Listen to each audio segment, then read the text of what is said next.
Yeah, so when I was looking at the Ford movie, and I was like, okay, cool. And I saw the Ford movie, then I saw a clip of Ferrari. The dude from Lamborghini came to Ferrari and said, "Hey, you need to fix your clutch. It's not as fast." And he was like, "You a farm guy, like only because I think at the time Lamborghini only made like farm machines, Yeah. The tractors. so Yeah, tractors and stuff." So he always called them farm guys. So he was like, "Okay, bum. Okay, we're gonna build a Lamborghini." And now Lamborghini, who was 79 worth 79 billion. Then what you said the name was? Pagani. Pagani. He wanted to build a car in full carbon fiber, full. And he was like, hell no, you crazy. So he ended up making Pagani. Pagani got some of the Wait, nicest who said hell? Who told him hell no? Lamborghini. Oh, so Pagani went to Lamborghini and said, No, "I want." Pagani worked. So Pagani worked for Lamborghini. Okay. So he was like, once he made Lamborghini, he's like, yo, let's make one of these Lamborghinis into carbon fiber. He was like, hell no. So he's like, okay, screw it. He made super hypercars. Wow. So if you check over here, it's probably only 3 in Northern America. I think Lil Wayne got one, probably Mayweather, and I don't know who third one. Probably might be Jay-Z got the other one. And then John Hennessy John Hennessy was coming out with his thing, and he asked Pagani, "Hey, yo, y'all got some engines we can break some land world records with?" And he was like, no, he denied it. Like, I don't want to be a part of that. And then that's what came John Hennessy. So when guys talk about demon scat packs and all that, bro, you haven't even seen what a Hennessy can do. A Hennessy will blow a scat pack, a demon, anything out of the water. I don't know if they even street legal. If they are, it has to take the right driver to power that vehicle. So actually, really quick, so I just looked up how many Paganis are in the U.S. How many? Actually, it's a little bit bigger than you thought. So how many? There's 148. Oh, 100. Oh, my fault. 148. So there's 41 in California, 31 in Florida, 22 in Connecticut. But that's all. You remember which Fast and Furious that was? Remember the Fast and Furious when they made the break? When they got the when they broke and got the Volt, that Volt out of there? Yeah. Remember what what's his name? Tyrese and Ludacris. Remember when they both saying, "Hey, I'm the only one who got this car here"? That's when those cars started coming. Those two, they both had the same car, but at the time when he was like, "I'm the only person," and then Ludacris two girls pulled up, then he was like, "Well, we the only 2 people that's over here with that vehicle." But to hear that is crazy to see. Like when people get denied or people get told no, somebody just say, "Yo, build it anyway." Like, what's the point? Like somebody tell me no, I'm still go do it anyway. Because if you fail, at least you failing on your own. You're not failing because somebody said, "Hey, no, you can't do this." "Oh, no, you can't build it." "Oh, no, I don't want to be a part of it." Shit, just build it by yourself. Go do it. And it's a fascinating story for me. I even printed it out to really, really look into it. And that was a dope story to me because each person told somebody no or somebody denied them. Now they're the icons of sport, like supercars, Lamborghini, Pagani, Hennessy, Lamborghini. Hell, you get a Ferrari, you can't even change nothing on it. You change one thing on a Ferrari, you'll lose the right. But Lamborghini don't care because the one thing is, I think I saw it on the movie. He said when you get a Ferrari, it shows you your status. But when you get a Lamborghini, the Lamborghini is your status. It's something like that. Anybody who hears this, please correct me on it. But I remember hearing that in the movie, and I was like, damn, I've never thought about that. But just to know that greatness was discovered off of just denial, off of just hearing somebody say no, and now it's like, damn, we walk around and we look at things every day, and it's like, bro, we don't even realize that if it wasn't for each one of those individuals motivating the next guy or telling the other guy no, we wouldn't have these vehicles. It's the same thing about Nike. People don't understand Nikes be red ribbon. If anybody who got the book Shoe Dog, I love that book, especially if you're coming out with a business. If you read Shoe Dog, you'll know Nike was red ribbon, how Nike first started. And that's a dope book to read. I do have a few books. If you can see around me, I do. I got You Deserve to Be Rich by Rashad and Troy off of EYL University. 50 Cent book, what thing? Play Hard and Play Harder. The Alchemist. a few Napoleon Hill books. I can't say them off the top of my head. Well, think Old and Grow Rich. Yeah. That's another book. He's a hell of an author. And I know the 48 Laws of Power is another book. I got a few books. I don't know. I got a book behind me. Yeah, I got this one book back here that Mr. Robert Kraft gave me, and this is one of his best. That's one of his best friends. I was reading this during one of the Super Bowls I went to with the New England Patriots, and he gave me this book. Shout out to Mr. Robert Kraft for the New England Patriots for giving me a book. My people always say, if somebody give you a book, that tells you a lot, because that's a lot of knowledge in there.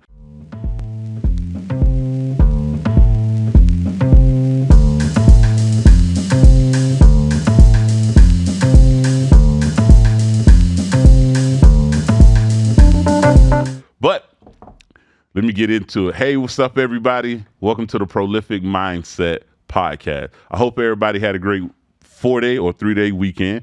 Hope you enjoyed yourself, got a chance to be with your loved ones, hang out with your loved ones. Didn't eat too much barbecue, didn't get too full on the barbecue, had a lot of time. And I hope you guys got back into the mix today, picked up where you left off on Friday. Want to give a big shout out to Mammy Powell 12U. Got a chance to go and see them. My guy, Hakeem Thomas, he was coaching them, one of the DBs coach, and got a chance to look at them. They spanked the world off of Coral Springs. Also, big shout out to LSU for showing who's the real Death Valley. They got 3 home games back to back to back. So, hey, Tigers, you better put up, man.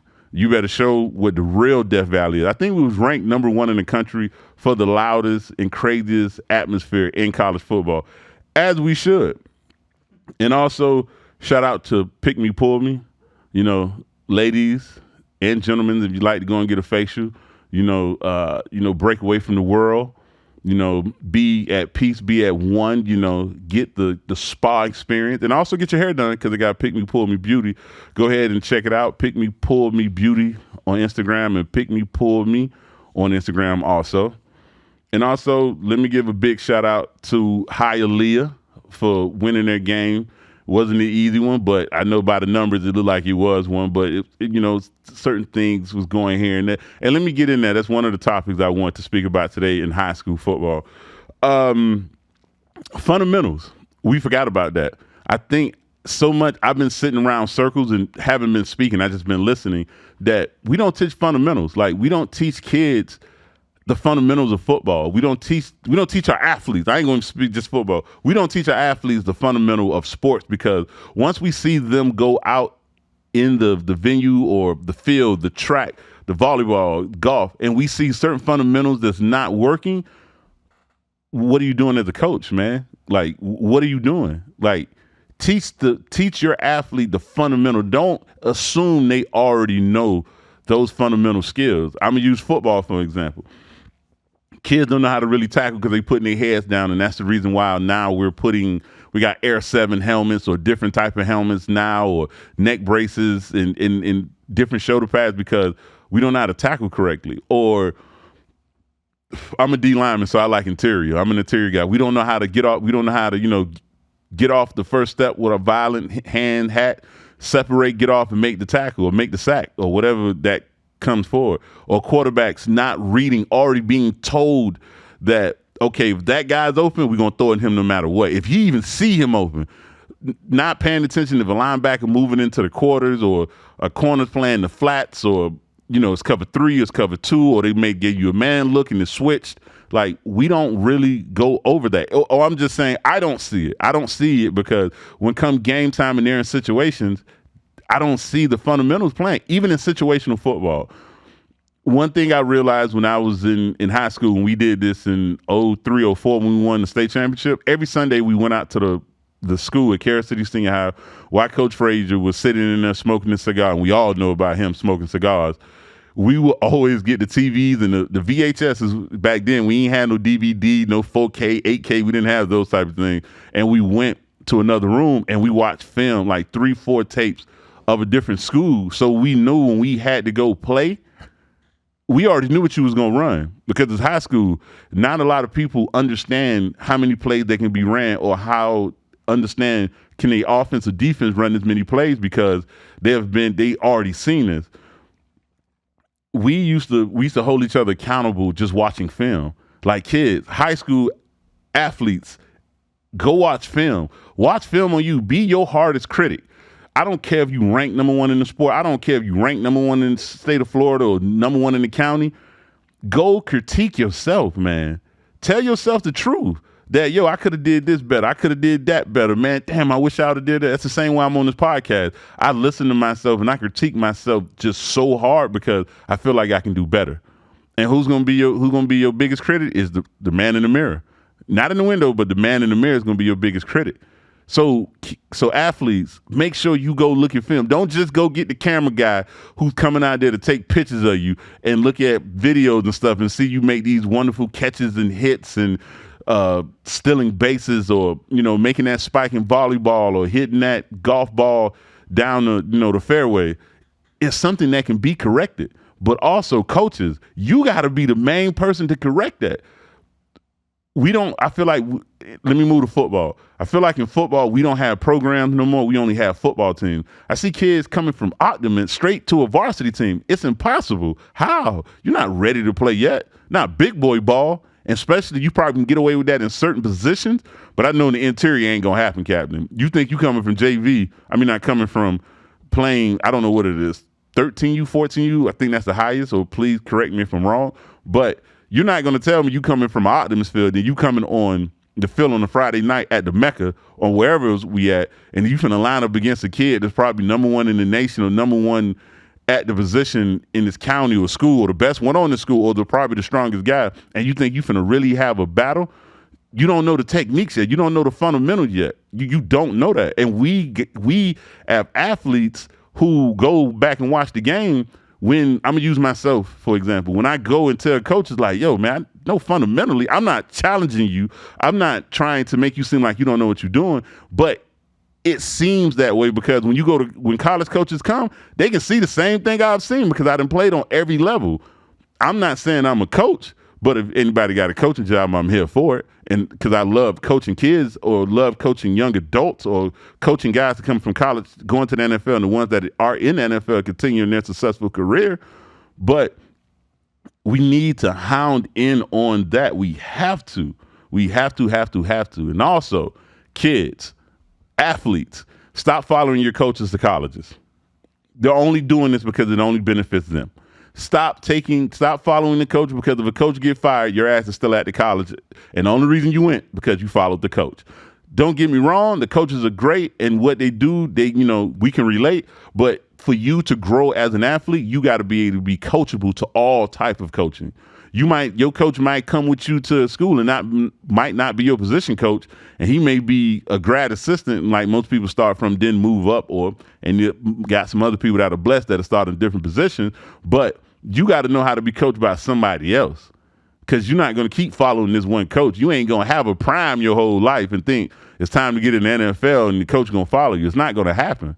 You got to be coachable. You got to be able to, up here, this has got to help. Here, this has got to help. We lack this. We lack this muscle. This is the muscle that we can get so much from, but we don't use it because we think we know it all. You got to go inside the room being the dumbest person in the room, because that's the only way you're going to intake information. If you already assume that you know what you already doing, what's the point of him coaching? What's the point of somebody telling you something? It's something you miss. People miss a lot of information because they just won't shut up and just listen. And if somebody tell you to shut up, you're going to get mad. If somebody tell you not listening, you're going to get mad. Should it matter the vessel it come from, or do it matter that the message is being delivered by you telling you, hey, just be quiet for a minute and just listen to what we got to say so you can get this. As athletes, I'm telling you, bro, you can gain a lot of knowledge just by being quiet, by just shutting the fuck up and just being quiet and listening to what this coach got to tell you, or whomever around you, even your parents and stuff like that. So athletes, make your own decision. When you're trying to go to college, don't let your high school coach push you, because a lot of them do not have the opportunity to go to a D1 powerhouse or just college in general. Some coaches might want to leech off of you and go because for some odd reason, I don't know. So I've seen it happen before. I done seen high school coaches leave high school and go into the same college as one of their top athletes or an athlete and become a coach. But if something go wrong and say the coach get fired, you're asked out. Now this coach is gone, and now what you gonna do? Jump in the transfer portal? Compared to what, I don't know how many kids in there, 4,000 or 5,000 people, and you supposed to get weeded out and them to find you? What makes you special? What makes you special than them other 3,000-4,000 kids that are in the transfer portal preparing and getting ready to go to a powerhouse program or go to a program that they're going to be allowed to play in? And let me go back a little on this. Kids, athletes, go to a program that you would be developed. If you're gonna transfer, at least get developed first, bro. Don't just take you behind to a program and thinking you just, man, I'm just that raw. You being unrealistic, bro. You're not good. You're not. You can become good. You can become great, but that comes over time. Tom Brady didn't become great in one day. Michael Jordan didn't become great in one day. LeBron James didn't. Kobe didn't. Dwayne Wade didn't. Like, bro, Drew Brees didn't. Peyton Manning didn't. They didn't come great in one day. And we want instant gratitude. We want the microwave dinner than actually getting the oven cooked meal. The oven cooked meal always tastes better than the microwave dinner. So we want that quick. Go to a program that if you want to play, at least let them develop you. So now when you get to that junior, senior, and if you want to transfer, you good, cool, go ahead. But at least you're sharpened. At least the coaches have something to work with. At least your mom and dad ain't got to jump over the fence or come close to the fence and tell the coach, hey, why you ain't put my son in? In the back of that coach's head, he know he want to say your child is trash. And they don't, and I know out of respect, we won't tell you that as a parent, and we won't tell the kid that. But you got to be legitimate for real. All kids are not the same when it comes to athletic ability. Don't get me wrong; they might have been good on the optimist level, but come high school, and depending on who the competition that you're going to compete against, that's going to have to come with some development because you got some tremendous athletes in Dade County, Broward County, Palm Beach County, all the state of Florida, and hell, in other places that come down here and come play us, and you see they got great athletes. So, man, development is big, big, big, big. Be able to get developed.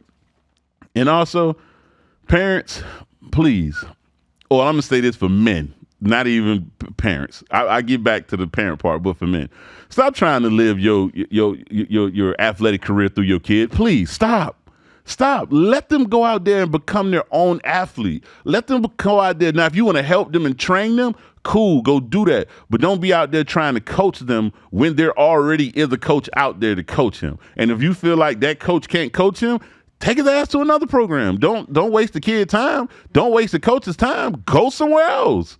Don't waste the time. Let the coach develop. It's a reason why you let this kid come to this particular school and be in this particular program, because you should feel that they can develop. They can put the dog in them. They can make them into a better athlete coming from a 9th or 10th, 11th, 12th grader, whatever it may be. But allow them to go to a program. If they want to play, at least develop me while I'm playing. When I played high school football, I didn't move up to varsity until after my 10th grade season. And I'm happy I didn't, because I got beat up by some of the biggest old linemen we had.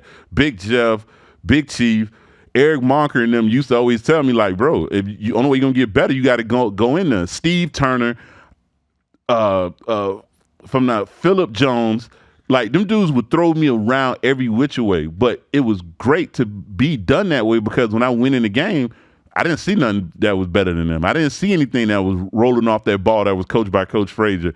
I didn't see anything that was knocking me back like a sled. I didn't see that type of stuff. But when I was in our program, the Carroll City program, not football team, notice I'm saying program.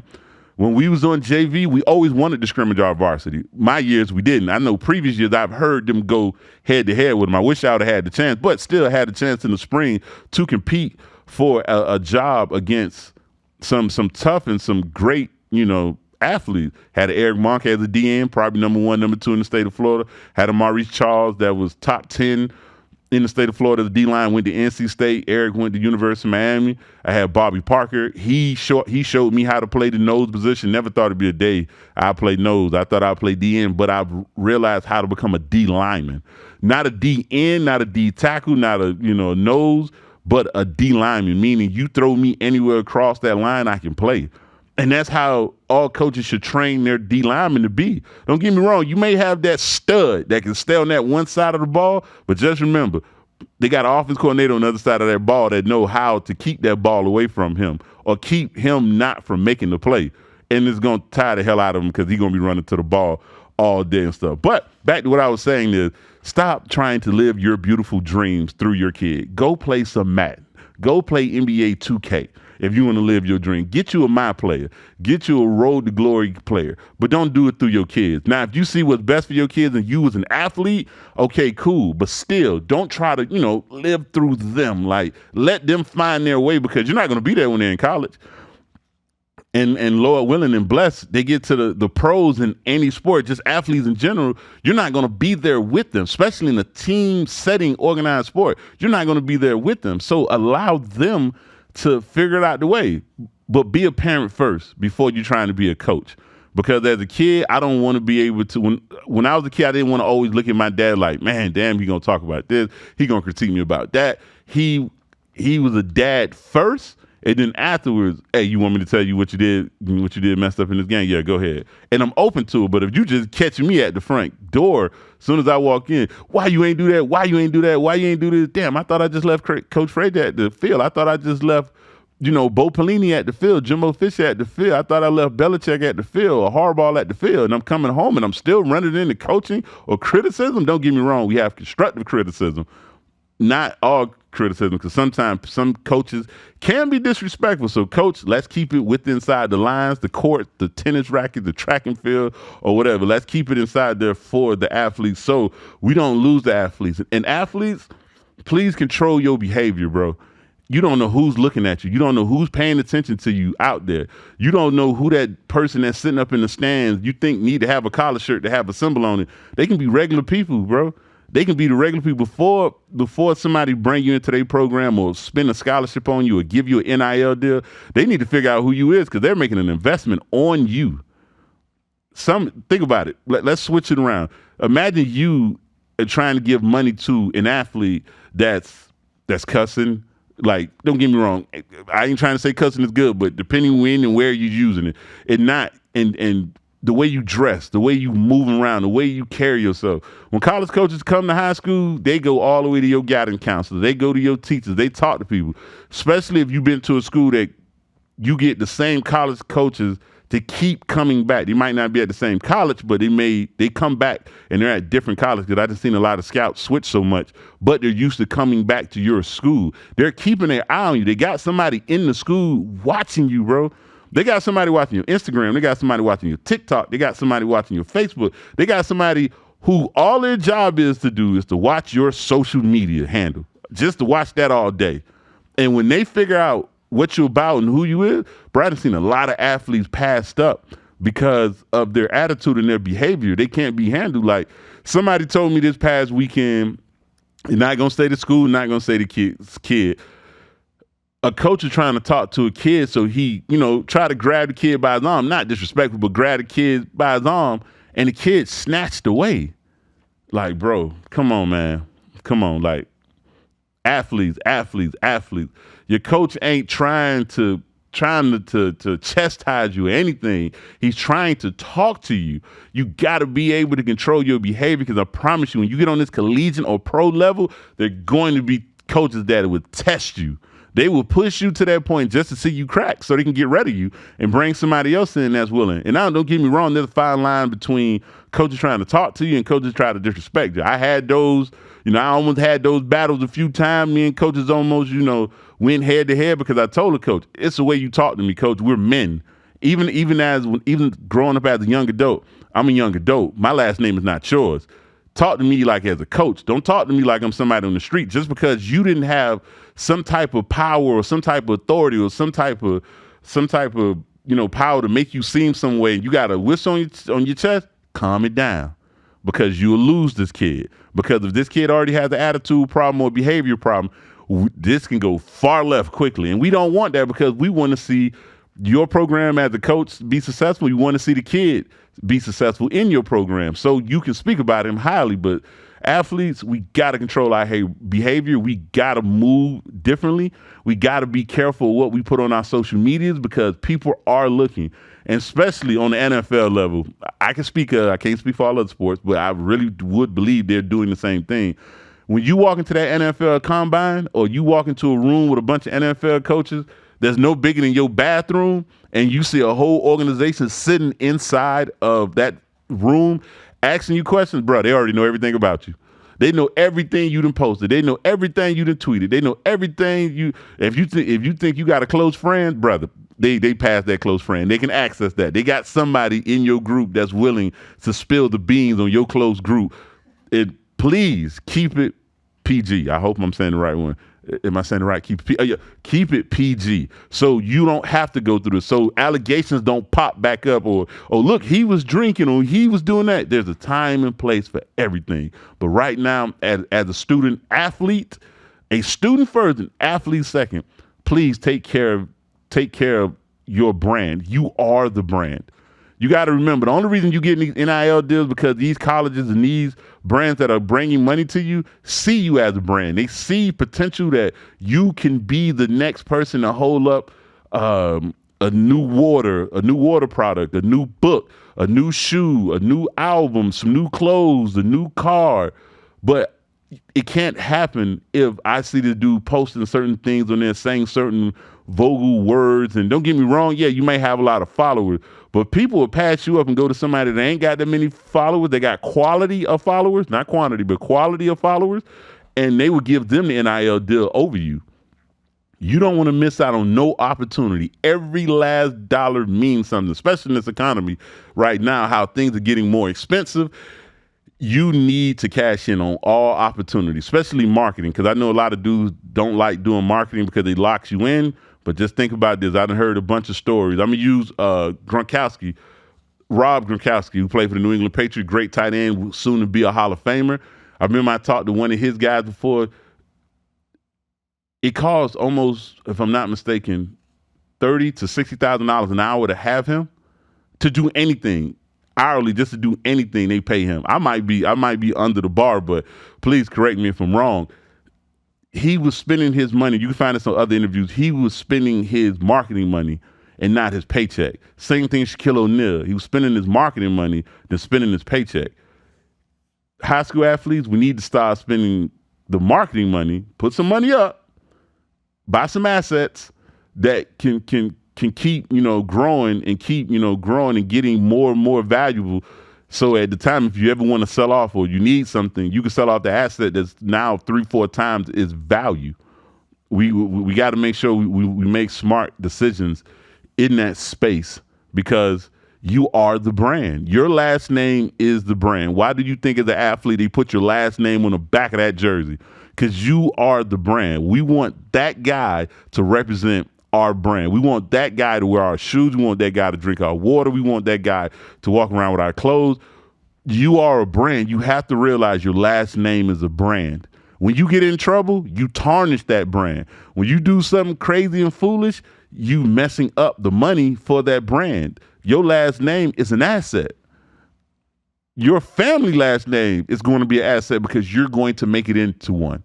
Or if not, somebody else down the bloodline, somewhere down the line like Archie Manning and all the Mannings, they're not going to do anything to risk that legacy. They're not going to risk that asset.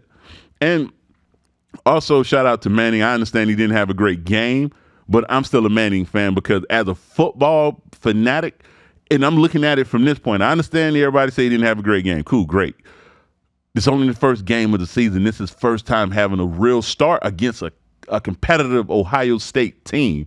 $20 million team. Might be a little bit more, but I know for a fact the coach said that from Ohio State, that team is worth $20 million. I bet his offense costs more than any other offense in America. I put my money on that. But what I'm saying is his name is Manning.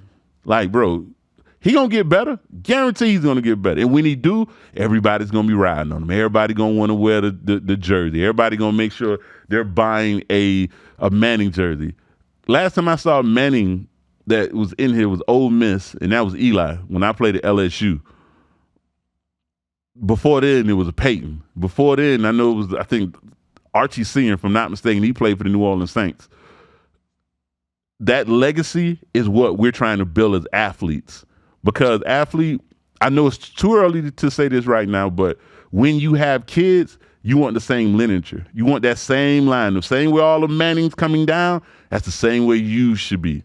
The same way all of them Satans, I think that's the second one. Hopefully we'll see one later down the line. We just need the line of athletes to understand you're the first generation. You're going to make that last name priceless. You're going to make that last name. When somebody say your last name, oh, shoot. They're going to say your dad name. They're going to say your mom name, your brother, your sibling name. They're going to be proud to say your name. Don't ever tarnish the last name because the last name is the brand. You don't do it for the first. You do it for your last. Always remember that, bro. Always, always remember that.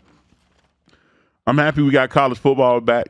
I had a great day Saturday looking at just college football the whole day. And we got the NFL coming back. Like I said before, I don't have an NFL team. I am the NFL because I didn't play for enough teams in the NFL. I just want to see a great game. Just give me a few games to look at, critique. It's hard for me to look at a football game because, like I said, I'm going to look at it as in the perspective as a coach / former player. And let's get that NFL ball rolling, man. I think Thursday night is the first game, if I'm not mistaken. I'm going to be tuned in, locked in, and making sure. But I'm a college football fanatic. Go Tigers. Baton Rouge, Louisiana, baby. And, so let me see where I'm going with. Oh. High school athletes, please, and I'm going to repeat this every week. Start being prepared for the SAT and the ACT. I need you to take it now. Coaches, this is your responsibility. Make sure you start telling your athletes to start preparing now so they don't have to wait and be, killing themselves or, pulling their hair out trying to figure out how do I get into college, even though you're the top athlete in the country. And a lot of athletes not going to have the opportunity to say, yo, I'm leaving in December. Not going to happen.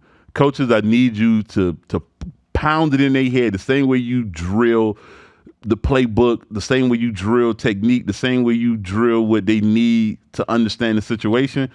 The situation is we need to get these student athletes prepared to move on to the next level and not be scrambling and fighting and trying to figure out how, because when those college coaches come in, we don't want to hear anything like, hey, this great athlete, but he doesn't pass the NCAA clearinghouse. And the NCAA clearinghouse is black and white. You can get it. Your core GPA is what they're looking for. Your SAT score, what they're looking for. The ACT score, what they're looking for. Guys, don't be left out the loop because it's sad and it's heartening when I see an athlete who didn't make it because they wasn't academically eligible, and they're looking at guys who they feel, guys or girls, who they feel that they was better than in that sport, and you see them going on because they took care of all the necessary items. Make sure you make a checklist, a to-do list as a student athlete, and make sure you look over it every semester, every week, every month to make sure you're achieving your goal, because come that national signing day in whatever sport it is, we want to be celebrating you. We want you to have all the media outlets, the ESPN, ESPNU, ESPN 1, 2, 3, ESPN, the Mexican ESPN, the Puerto Rican ESPN, the ESPN in China. We want all that there for you because it's a day to celebrate you as an athlete because you did everything that you were supposed to do. You did everything that your coach kept drilling in your head from your 10th grade year, your 11th grade year,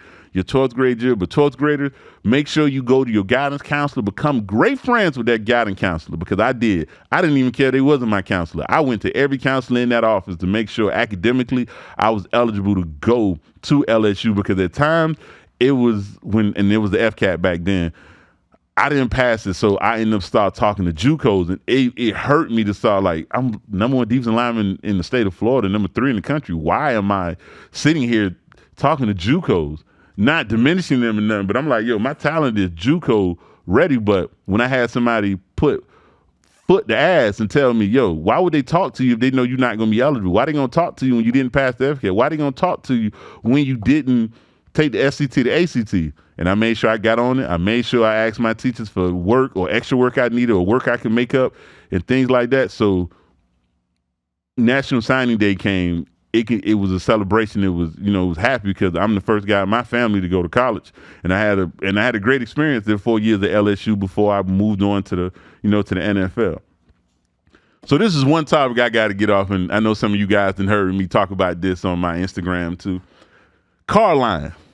Listen to me. The car line. Parents, stop being Superman. You know what time that car line starts, and you know your ass need to be there at least 30 minutes to 45 minutes before time because you know other parents are going to be there. Don't try to squeeze that damn car in line and trying to be like, well, I'm gonna scoot in right here. Now you cutting off a major lane or a highway or something that a semi can come past. Because just remember, in this era, these phones, people be driving and texting and looking at their phone and so focused. And just because the tail end of your car out, or you think you could just block off a lane or block off a way for somebody to enter, somebody may be looking down and that's the end of your life.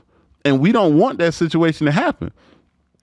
Parents in the car line, we don't need superheroes. If you know that car line started at 2:30, your ass need to be there at 2 o'clock. Because I promise you, I've seen parents sitting in there looking at movies, reading books, going over certain items, paying bills, everything. So you really think you finna slap that damn car into that line after I've been sitting there for 45 to 35 minutes and you think you finna slide, and then you look at me messed up in the face because I'm moving my car up to it. That's why I only drive my F-350 when I go to I drive my F-350 dually to my son car line. Cause why? Cause I know everybody want to be gangster.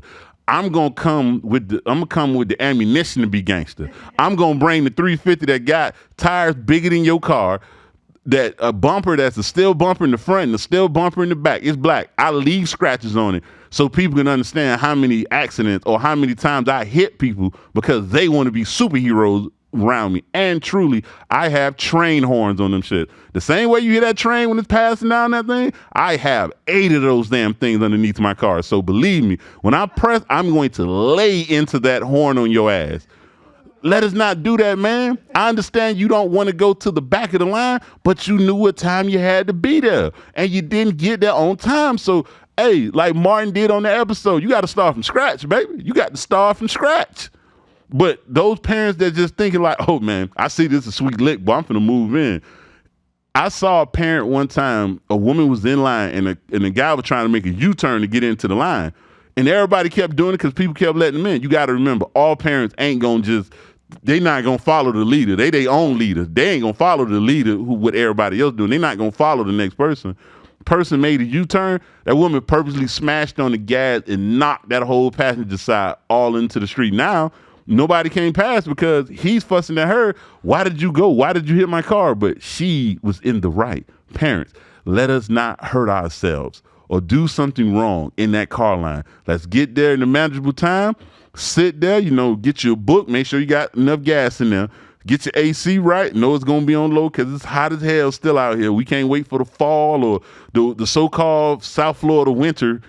But let us not kill ourselves trying to get to our kids. I don't know if some of you parents scared of your kids because they get mad because you got there late. You're going to get there in enough time. As long as you leave the house or wherever you're doing in enough time, you will be able to pick that kid up. You'll be able to ask them, hey, how was your day in school? Safely, not you arguing with a parent or you eyeing a parent down or you looking at a parent crazy because he wouldn't let you in or he or she wouldn't let you in. That's not their fault. Get there on time. Everybody's not going to be the same way and let you slide through. That's just not it. Let us not do stuff to endanger ourselves to our kids.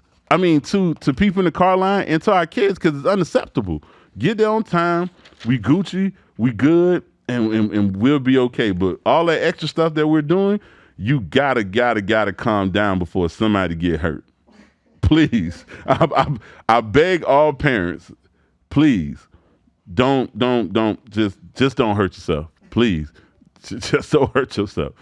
So with that, let me wrap it up. Hope you guys, got some nuggets out of me. And if you didn't get what you wanted, you can hit me up on the Prolific Mindset Podcast at gmail.com. Hit me up. You can hit me up on Instagram, same thing. You can hit me. You can comment on YouTube, subscribe, like, or comment on YouTube, Spotify, Apple Music, TikTok. You can hit me up on there. And like I said, man, it don't take nothing but a few minutes, to support. A few minutes to retweet, reshare, because there may be somebody out there that needs to hear what I'm saying, and you might be the person that can get my message to the next athlete or the next parent or the next coach or the next whomever it may be. You're determining factor, because I just like Instagram with a fact, because I don't understand with this algorithm stuff. I know I ain't too much into social media and I'm trying, but the algorithm stuff is killing me. But that's besides the point. But guys, make sure you finish off your week strong. Make sure you do everything you need to be done. Make sure you always know this, and I do this for myself. Sunday is the start of the week, not Monday. Sunday is the start of the week. Start getting all your stuff together on a Sunday, so when Monday comes, you already ready to roll and go. You ready to hop up out of that bed because you was blessed. God gave you an opportunity. You know you had an opportunity because he woke you up, and go out there and be successful. And make sure you find an affirmation for yourself. Say different affirmation, or speak to yourself in the mirror every day and hype yourself up, because you are the biggest hype man to yourself. You are going to be the person that can uplift yourself. Don't put that on somebody else, because you'll be draining and waiting for it. Energize yourself. Make sure you build your environment to the way you want to, so you can wake up every day and feel like it's not like, oh man, I woke up today, it's going to be a dreadful day. No, you wake up and you're happy. You're ready to go. You're ready to do something. You're ready, to get at it. And again, guys, if you didn't get a chance to see the first and second episode, double back to YouTube whenever you get the time and opportunity and look at the first episode with me and Mr. TNT Fitness Tavares and Mr. Kayvon Webster, Mr. Super Bowl, Mr. Entrepreneur, Mr. Food Truck, Mr. Chef. I can go down the line with it. But, double back, catch it. And I hope the next episode is coming out this Friday. Hope you enjoy it. Hope you have a great time. Hey, be blessed. Be happy. And you know what the Prolific Mindset Podcast thing is? Consistent elevation, cost expansion. Love you, everybody. Have a good one.